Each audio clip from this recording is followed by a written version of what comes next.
Hello everyone! It's a very good day to travel around the city, and today I'm going to take you guys to travel around the city and see some historical places in Surabaya. But first thing first, let me explain you a little about Surabaya.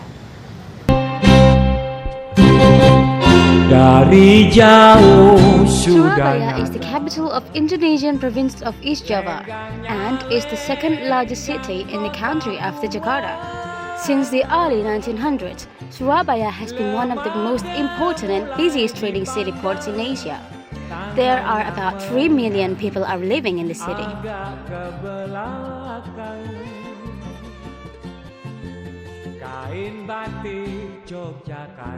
Okay, before we start touring, the first historical place I'd like to introduce you is Balai Pemuda. The Simpangsi Sociëteit, Dutch for the Simpang Club, built in 1907 and was a place for the colonial upper class to party and dance. The members of the Sociëteit or the club were mostly Englishmen. The club operating from 1907 to 1945, the building stood at the corner of Simpang, which is now called Jalan Pemuda. Now this place is known as Balai Pemuda or Youth Center since 1957. The building is open for public and the people of Surabaya could use this place as wedding, art exhibition, music audition, and other performing arts like ludruk from our traditional performance. It doesn't really stop just there. Balai Pemuda has other facilities like public library, a math class, foreign language learning center, and also a theater class.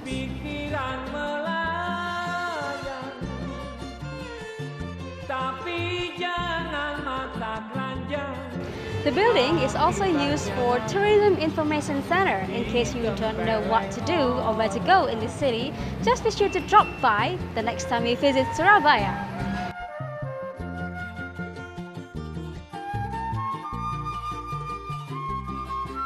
Okay, so here I just got the map of Surabaya, and here you can see the list of historical places that you should visit. Surabaya is known as City of Heroes due to the event of Battle of Surabaya. The incident of the Dutch flag that was thrown into the Indonesian red-white flag took place at the top of Yamato Hotel's tower, which today is Hotel Majapahit. Now let's jump to the hotel, shall we?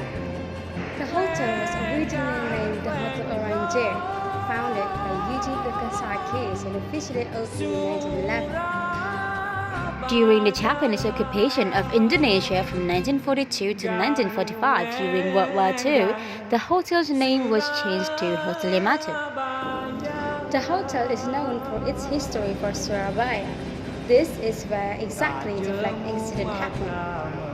This is Lucas Sarkis family. Lucas Sarkis family is the founder of this hotel. And this hotel is in the Raffles Hotel in the Singapore, and also in Malaysia, Penang, Orient Hotel. Yeah. So thank you for your time, Mr. My pleasure. Okay. So right here, you can see the painting portraying the struggle of anak-anak Surabaya torn away the Dutch flag and turned it into Indonesian flag.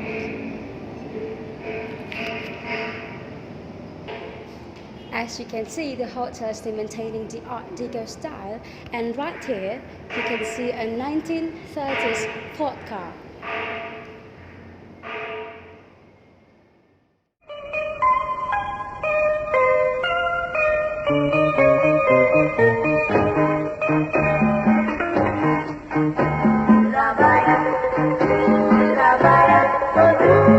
The hotel's name was changed into Hotel Majapahit and still operating until now. Okay, let's move on to another historical place.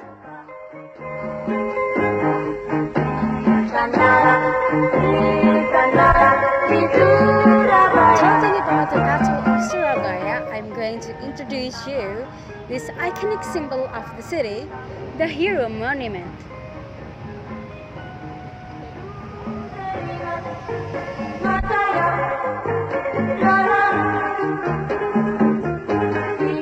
Here, before we start getting into the monument, we we will be welcomed by this statue of our first president, President Sukarno, and his vice president, Muhammad Hatta.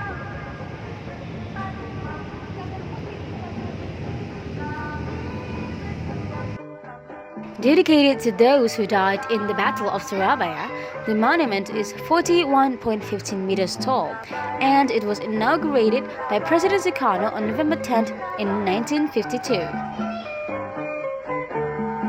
There's also a museum just below the monument. It is known as November 10th Museum. The museum was inaugurated by the former President of Indonesia, Mr. Abdurrahman Wahid, in the year of 2000. Okay, so I just got into this November 10th museum and let's get inside.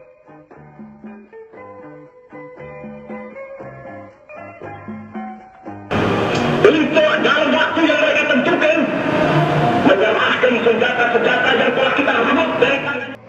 Okay, so right here we can hear Bung Thomas' speech to encourage people of Surabaya to fight for their freedom. Jangan mulai menembak. Baru kalau kita ditembak, maka kita akan ganti menyerang mereka itu. Hey, Surabaya, kota pahlawan, takkan terluka. Disinilah kami berada, jiwa-jiwa pahlawan bermegah. The museum kept many ancient things like rifles, war helmets, maps, even notebooks. They also have a different kinds of entertainment like diorama to educate people about the history of Indonesia.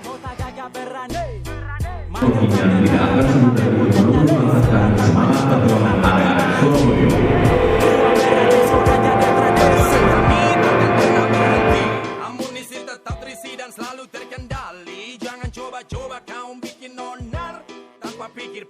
The next place that we're going to visit is actually not far from the monument. It is one of the ancient religious sites in Surabaya, much older than this monument, even older than the hotel we visited. So let's just go there. So here we are at the Panjan Church, or Church of the Birth of Our Lady. It is built in 1899 to 1900. It is the first Roman Catholic church in Surabaya and the oldest church in Surabaya.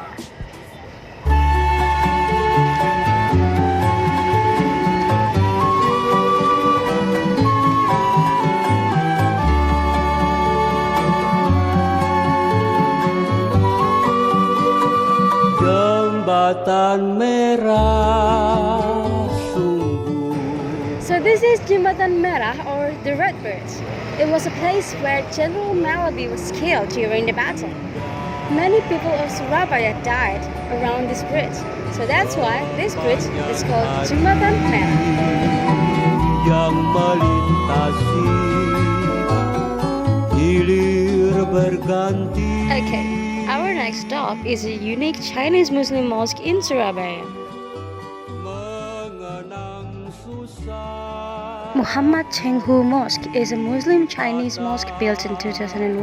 The mosque architecture itself inspired by the New Jing Mosque in Beijing. The architecture, which constructed as Chinese temple to show the identity as Chinese Muslims in Indonesia.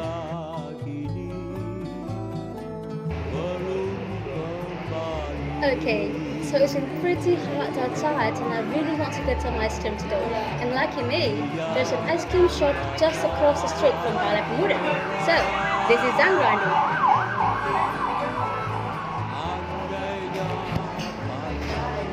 Robert Zangrani from Italy and his family came to Indonesia to settle in Surabaya.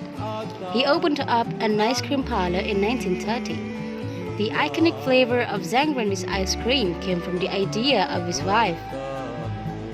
Okay, so I just ordered one of the best-selling ice cream from Zangrani. This is Fruit Parade, so give it a try.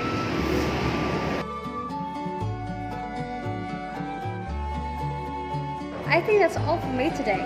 Don't forget to visit another historical places in Surabaya.